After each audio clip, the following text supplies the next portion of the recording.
આજે આપણે મૂળાના પાન અને મૂળાનું શાક બનાવીશું, ચણાના લોટવાળું. બિલકુલ એકદમ નવી જ રીતે બનાવીશું. આ શાક ખાધા પછી તમે ક્યારેય મૂળાના પાન ફેંકશો નહીં.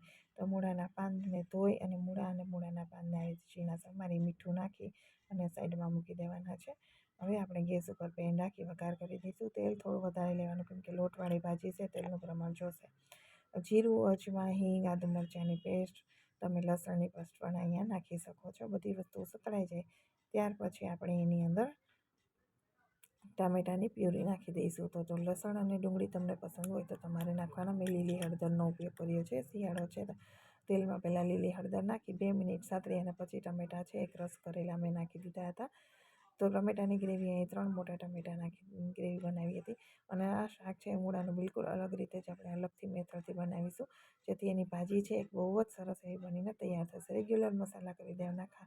તીખું લાલ મરચું, કાશ્મીરી મરચું, ધાણા જીરું, મીઠું અત્યારે આપણે નહીં નાખીએ. વટાણા નાખી મિક્સ કરી અને કવર કરી તેલ છૂટું પડે ત્યાં સુધી પકાવીશું. ત્યાં સુધીમાં જે ભાજી છે 10 મિનિટ જેવો સમય થઈ જાય એટલે આ રીતે ચોળી અને પાણી છે બહાર કાઢી લેવાનું નીચોવીને.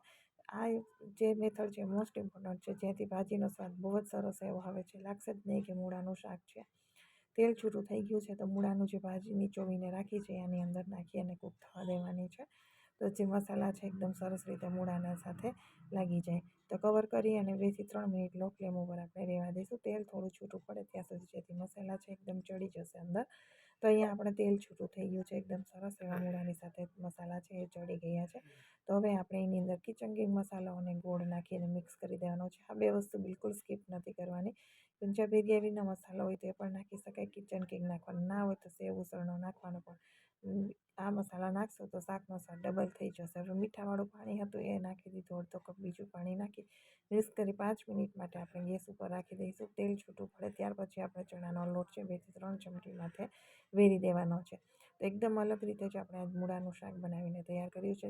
ચણાનો લોટ વેરી મિક્સ નથી કરવાનો. કવર કરી અને 5 મિનિટ માટે આપણે એને કૂક કરવાનું છે. તેલ છૂટું પડી જાય એકદમ ત્યાં સુધી ભાજી કૂક કરવાની, જેથી ભાજીનો સ્વાદ છે બહુ જ સરસ એવો આવશે. જો તેલ છૂટું નહીં પડે તો ભાજીનો ટેસ્ટ એટલો સારો નહીં આવે.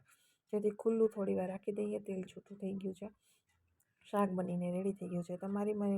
તમને મારી મૂળાના લોટવાળું શાક પસંદ આવ્યું તો મારી ચેનલને સબસ્ક્રાઈબ જરૂરથી કરી દેજો અને લાઇક એન્ડ શેર કરવાનું ભૂલતા નહીં.